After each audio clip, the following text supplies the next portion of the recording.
Taking a look outside today, you can see we saw plenty of sunshine across the Concho Valley today. Here in San Angelo, just some of those high cirrus clouds making their way across as easterly flow makes its way across the region. Just not a ton of precipitation with it, unfortunately, for the time being. But right now we're seeing a nice cool off to about 58 degrees here in San Angelo. Around the rest of the Concho Valley, we're seeing a pretty uniform cool off into at least the mid 60s, if not lower 60s for most of us.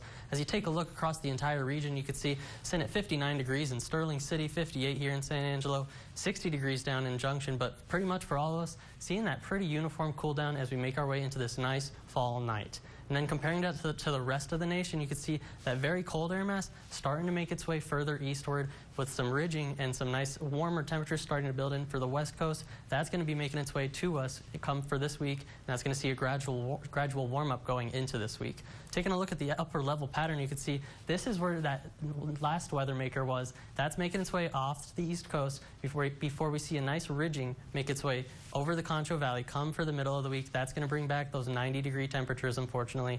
Going to not be feeling like it fall as much as we have been, but come Friday, this next major air mass is going to make its way into the central United States. That's our next big weather maker. That's where we're going to see a big drop in the temperatures, but unfortunately right now we're not expecting too much rain with it for the time being.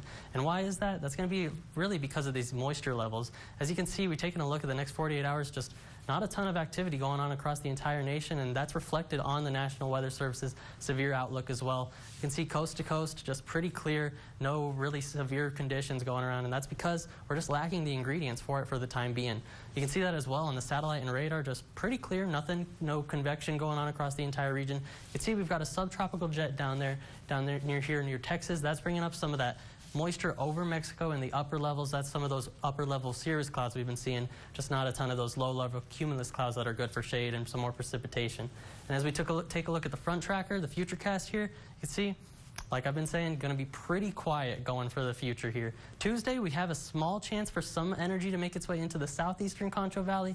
I'm just not super confident in that making its way. And with the way rain has been going lately, just not expecting too much rain, and chances are even lower for here in San Angelo. But as we make our way into tonight, you can see we're looking at a very nice cool down, getting into the lower 50s for tonight. About 51 degrees is what I'm calling it. Very low cloud cover, chilly, calm, and clear conditions for tonight, bringing us into a very nice fall day tomorrow. Still going to be enjoying those cooler temperatures with a mostly sunny day. I'm going to call it about 82 degrees, but those southeasterly winds are going to bring just a little bit of that humidity back to the Concho Valley. Nothing like we've been seeing for the past few weeks, though. As we take our look at a 5-day forecast, you can see that beautiful fall day tomorrow before that gradual warm-up takes us into the middle of the week. But then we come to Friday the 13th, going to get nice and windy, where that nice cold snap is going to make its way into the Concho Valley, leaving way for beautiful solar eclipse viewing conditions come on Saturday. That's all for your 7-day forecast. We'll go back to Maya to hear what's coming up. Thanks, Stephen. Coming up, a look